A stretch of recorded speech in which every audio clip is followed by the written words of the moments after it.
ओम शांति। 17 दिसंबर की बाबा की मुरली।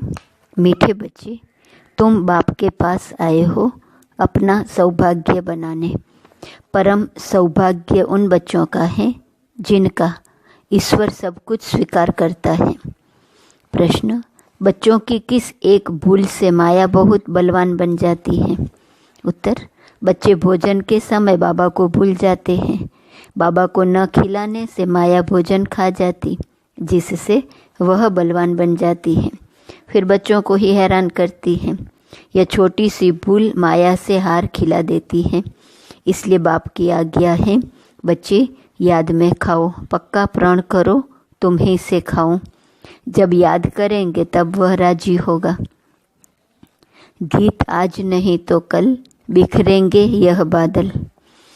वो रात के भूले हुए मुसाफिर, सुबह हुई अब चल, अब घर चल। ओम शांति। बच्चे समझते हैं कि हमारे दुर्भाग्य के दिन बदलकर अब सदा के लिए सौभाग्य के दिन आ रहे हैं। नंबरवार पुरुषार्थ अनुसार भाग्य बदलते ही रहते हैं। स्कूल में भी भाग्य बदलते रहते हैं ना, अर्थात ऊंच होते जाते हैं। तुम अच्छी रीति जानते हो, अब यह रात खत्म होने वाली है। अब भाग्य बदल रहा है। ज्ञान की वर्षा होती रहती है। सेंसिबल बच्चे समझते हैं, बरोबर दुर्भाग्य से हम सौभाग्यशाली बन रहे हैं, अर्थात स्वर्ग के मालिक बन रहे हैं। नंबरवार पुरुषार्थ अनुसार हम अपना दुर्भाग्य से सौभाग्य बना रहे हैं। अब रात से दिन हो रहा है। यह तुम बच्चों भी घर कोई को पता नहीं है। बाबा गुप्त हैं तो उनकी बातें भी गुप्त हैं। बल मनुष्यों ने बैठकर सहज राजयोग और सहज ज्ञान की बातें शास्त्रों में लिखी है, परंतु जिन्होंने लिखा वह तो मर गए। बाकी जो पढ़ते हैं वह कुछ समझ नहीं सकते हैं, क्योंकि बेसमझ हैं। कितना फर्क है। तुम भी नंबरवार पुरुषार्थ अनुसार समझते हो। सभी एक रस पुरुषार्थ नहीं करते हैं। दुर्भाग्य किसको, सौभाग्य किसको कहा जाता है, यह सिर्फ तुम ब्राह्मण ही जानते हो। और तो सभी घोर अंधियारे में हैं, उनको जगाना है समझाकर। सौभाग्यशाली कहा जाता है सूर्यवंशियों को। 16 कला संपूर्ण वही है। हम बाप से स्वर्ग के लिए सौभाग्य बना रहे हैं, जो बाप स्वर्ग रचने वाला है। अंग्रेजी जानने वालों को भी तुम समझा सकते हो। हम हेवनली गॉड फादर द्वारा हेवन का सौभाग्य बना रहे हैं। हेवन में है सुख, हेल में है दुख। गोल्डन एज माना सतयुग सुख, आयरन एज माना कलयुग दुख। बिल्कुल सहज बात है। हम अभी पुरुषार्थ कर रहे हैं। अंग्रेज, क्रिश्चियन आदि बहुत आएंगे। बोलो, हम अब सिर्फ एक ही हेवनली गॉड फादर को याद करते हैं, क्योंकि मौत सामने खड़ा है। बाप कहते हैं, तुमको मेरे पास आना है। तीर्थों पर जैसे जाते हैं ना, बौद्धियों का अपना तीर्थ स्थान है, क्रिश्चियन का अपना। हर एक की रस्म रिवाज अपनी होती है। हमारी है बुद्धि योग की बात। जहाँ से पाल्ट बजाने आए हैं वहाँ फिर जाना है। वह है हेवन स्थापन करने वाला गॉड फादर। उसने हमको बताया है। हम आपको भी सच्चा पथ बताते हैं। बाप गॉड फादर को याद करो तो अंतमति सुगति हो जाएंगी। जब कोई बीमार पड़ते हैं तो उनको सभी जाकर सावधान करते हैं कि राम कहो। बंगाल में जब कोई मरने पर होता है तो गंगा पर ले जाते हैं, फिर कहते हैं हरि बोल हरि बोल, तो हरि के पास चले जाएंगे, परंतु कोई जाता नहीं है। सतयुग में तो कहेंगे नहीं कि राम राम कहो या हरि बोल कहो। द्वापर से फिर यह भक्ति मार्ग शुरू होता है। ऐसे नहीं सतयुग में कोई भगवान या गुरु को याद किया जाता है। वहाँ तो सिर्फ अपनी आत्मा को याद किया जाता है। हम आत्मा एक शरीर छोड़ दूसरा लेंगी। अपनी बादशाही याद पड़ती है। समझते हैं हम बादशाही में जाकर जन्म लेंगे। यह अब पक्का निश्चय है। बादशाही तो मिलनी ही है ना। बाकी किसको याद करेंगे अथवा दान पुण्य करेंगे? वहाँ कोई गरीब होता ही नहीं जिसको बैठ दान पुण्य करे। भक्ति मार्ग की रस्म रिवाज अलग, ज्ञान मार्ग की रस्म रिवाज अलग है। अभी बाप को सब कुछ दे, 21 जन्म का वर्षा ले लिया बस। फिर दान पुण्य करने की दरकार नहीं। ईश्वर बाप को हम सब कुछ दे देते हैं, ईश्वर ही स्वीकार करते हैं। स्वीकार न करें तो फिर देवे कैसे? न स्वीकार करें तो वह भी दुर्भाग्य। स्वीकार करना पड़ता है ताकि उनका ममत्व मिटे। यह भी राज तुम बच्चे जानते हो। जब जरूरत ही नहीं होगी तो स्वीकार क्या करेंगे?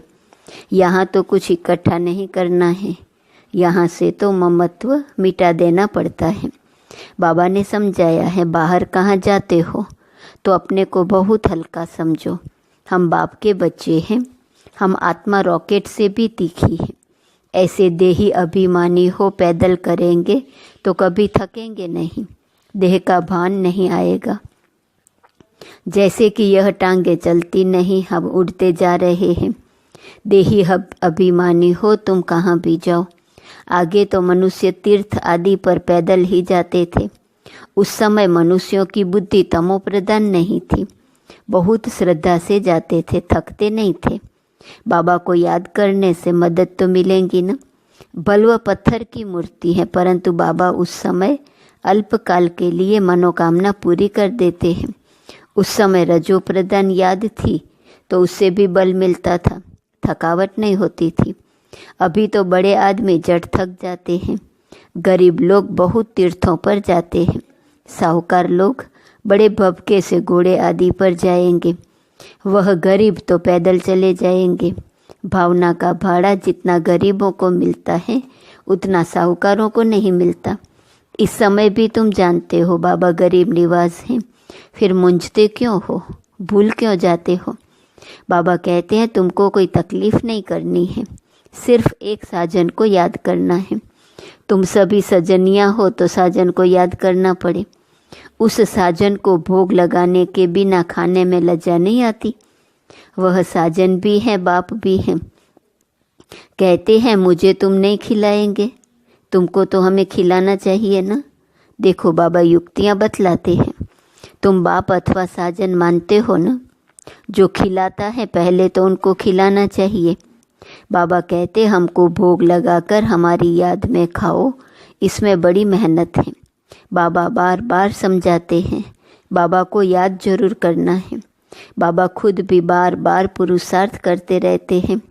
तुम कुमारियों के लिए तो बहुत सहज हैं, तुम सीढ़ी चढ़ी ही नहीं हो।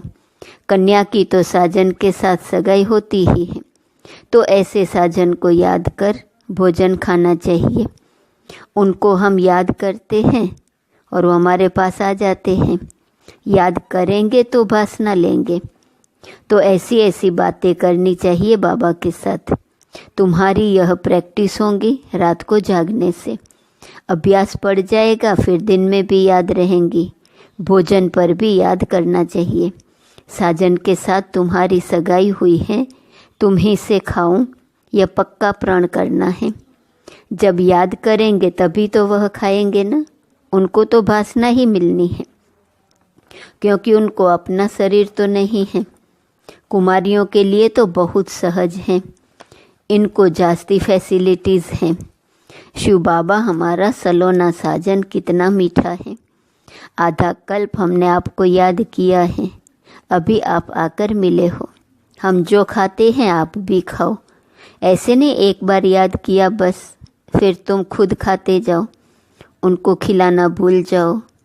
उनको भूलने से उनको मिलेगा नहीं। चीज़ें तो बहुत खाते हो, खिचड़ी खाएंगे, आम खाएंगे, मिठाई खाएंगे।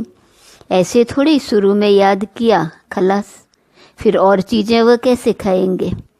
साजन नहीं खाएंगे तो माया बीच में खा जाएंगी, उनको खाने नहीं देंगी। हम देखते हैं माया खा जाती है तो वह बलवान बन जाती हैं और तुमको हराती रहती है। बाबा युक्तियाँ सब बताते हैं। बाबा को याद करो तो बाप अथवा साजन बहुत राजी होगा। कहते हो बाबा तुम ही से बैठूं, तुम ही से खाऊं। हम आपको याद कर खाते हैं, ज्ञान से जानते हैं। आप तो वासना ही लेंगे। यह तो लौन का शरीर है, याद करने से वह आते हैं। सारा मदार तुम्हारी याद पर है। इसको योग कहा जाता है। योग में मेहनत है। सन्यासी उदासी ऐसे कभी नहीं कहेंगे। तुमको अगर पुरुषार्थ करना है तो बाबा की श्रीमत को नोट करो, पूरा पुरुषार्थ करो। बाबा अपना अनुभव बताते हैं, कहते हैं जैसे कर्म मैं करता हूँ तुम भी करो, वही कर्म मैं तुमको सिखलाता हूँ। बाबा को तो कर्म नहीं करना है। सतयुग में कर्म कूटते नहीं। बाबा बहुत सहज बातें बताते हैं। तुम ही से बैठूं सुनूं, तुम ही से खाऊं, ये तुम्हारा ही गायन है। साजन के रूप में व बाप के रूप में याद करो। गाया हुआ है न, विचार सागर मंथन कर ज्ञान की पॉइंट्स निकालते हैं। इस प्रैक्टिस से विकर्म भी विनाश होंगे, तंदुरुस्त भी बनेंगे। जो पुरुषार्थ करेंगे उनको फ़ायदा होगा, जो नहीं करेंगे उनको नुकसान होगा। सारी दुनिया तो स्वर्ग का मालिक नहीं बनती है, यह भी हिसाब किताब है। बाबा बहुत अच्छी रीति समझाते हैं। गीत तो सुना, बरोबर हम यात्रा पर चल रहे हैं। यात्रा पर भोजन आदि तो खाना ही पड़ता है। सजनी सजन के साथ, सजनी साजन के साथ, बच्चा बाप के साथ खाएंगे। यहाँ भी ऐसे हैं। तुम्हारी साजन के साथ जितनी लगन होगी उतना खुशी का पारा चढ़ेगा। निश्चय बुद्धि विजयंती होते जाएंगे। योग माना दौड़ी, यह बुद्धि योग की दौड़ी है। हम स्टूडेंट हैं, टीचर हमको दौड़ना सिखलाते हैं। बाप कहते हैं ऐसे नहीं समझो कि दिन में सिर्फ कर्म ही करना है। कछुए मिसल कर्म कर फिर याद में बैठ जाओ। भ्रमरी सारा दिन भूं भूं करती है, फिर कोई उड़ जाते कोई मर जाते। वह तो एक दृष्टांत है। यहाँ तुम भूं भूं कर आप समान बनाते हो, उसमें कोई का तो बहुत लव रहता है। कोई सड़ जाते हैं, कोई अधूरे रह जाते हैं, भागंती हो जाते हैं, फिर जाकर कीड़ा बनते हैं। तो यह भूं भूं करना बहुत सहज है। मनुष्य से देवता किए करत न लागी वार। अभी हम योग लगा रहे हैं, देवता बनने का पुरुषार्थ कर रहे हैं। यही ज्ञान गीता में था। वह मनुष्य से देवता बनाकर गए थे। सतयुग में तो सब देवताएं थे। जरूर उन्हों को संगम युग पर ही आकर देवता बनाया होगा। वहाँ तो देवता बनने का योग नहीं सिखलाएंगे। सतयुग आदि में देवी देवता धर्म था और कलयुग अंत में है आसुरी धर्म। यह बात सिर्फ गीता में ही लिखी हुई है। मनुष्य को देवता बनाने में देरी नहीं लगती है, क्योंकि एम ऑब्जेक्ट बता देते हैं। वहाँ सारी दुनिया में एक धर्म होगा। दुनिया तो सारी होंगी न, ऐसे नहीं चीन यूरोप नहीं होंगे, होंगे परंतु वहाँ मनुष्य नहीं होंगे, सिर्फ देवता धर्म वाले होंगे और धर्म वाले होते नहीं। अभी है कलयुग, हम भगवान द्वारा मनुष्य से देवता बन रहे हैं। बाप कहते हैं तुम 21 जन्म सदा सुखी बनेंगे, इसमें तकलीफ़ की कोई बात ही नहीं। भक्ति मार्ग में भगवान के पास जाने के लिए कितनी मेहनत की है। कहते हैं पार निर्वाण गया। ऐसे कभी नहीं कहेंगे कि भगवान के पास गया, कहेंगे स्वर्ग गया। एक के जाने से तो स्वर्ग नहीं बनेगा, सबको जाना है। गीता में लिखा हुआ है भगवान कालों का काल है। मच्छरों सदृश्य सभी को वापिस ले जाते हैं। बुद्धि भी कहती है चक्र रिपीट होना है, तो पहले पहले जरूर सतयुगी देवी देवता धर्म रिपीट होगा, फिर बाद में और धर्म रिपीट होंगे। बाबा कितना सहज बताते हैं, मन मना भव बस। 5000 वर्ष पहले भी गीता के भगवान ने कहा था लाडले बच्चे। अगर श्री कृष्ण कहेंगे तो दूसरे धर्म वाले कोई सुन न सके। भगवान कहेंगे तो सभी को लगेगा गॉड फादर हेवन स्थापन करते हैं, जिसमें फिर हम जाकर चक्रवर्ती राजा बनेंगे।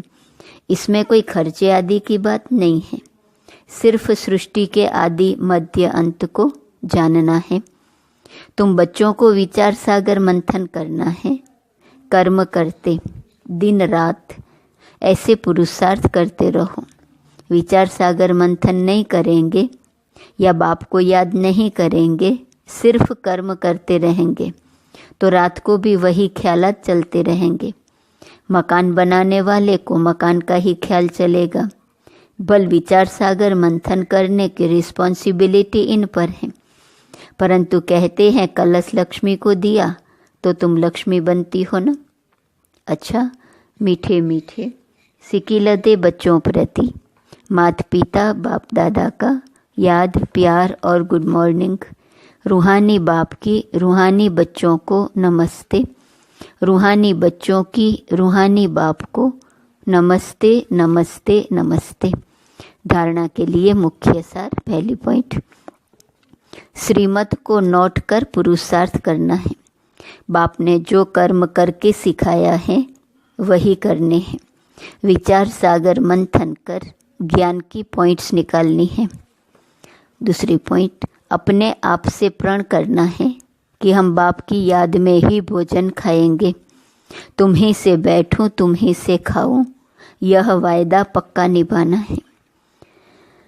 वरदान, कर्म और संबंध दोनों में स्वार्थ भाव से मुक्त रहने वाले बाप समान कर्मातीत भव। आप बच्चों की सेवा है सबको मुक्त बनाने की, तो औरों को मुक्त बनाते स्वयं को बंधन में बांध नहीं देना। जब हद के मेरे मेरे से मुक्त होंगे तब अव्यक्त स्थिति का अनुभव कर सकेंगे। जो बच्चे लौकिक और अलौकिक कर्म और संबंध दोनों में स्वार्थ भाव से मुक्त हैं, वही बाप समान कर्मातीत स्थिति का अनुभव कर सकते हैं। तो चेक करो कहाँ तक कर्मों के बंधन से न्यारे बने हैं। व्यर्थ स्वभाव संस्कार के वश होने से मुक्त रहेंगे, तब बाप समान कर्मातीत बनेंगे। स्लोगन, जो सरलचित और सहज स्वभाव वाले हैं वही सहज योगी भोलानाथ के प्रिय हैं। आज का सोमान है, मैं पवित्र स्वरूप हूँ। अव्यक्त इशारे की पॉइंट, ब्राह्मण जीवन का आंतरिक वर्षा, सदा सुख स्वरूप शांत स्वरूप मन की संतुष्टता है। इसका अनुभव करने के लिए मनसा की पवित्रता चाहिए। बाहर के साधनों द्वारा या सेवा द्वारा अपने आप को खुश व संतुष्ट रखना, यह भी अपने को धोखा देना है। ओम शांति।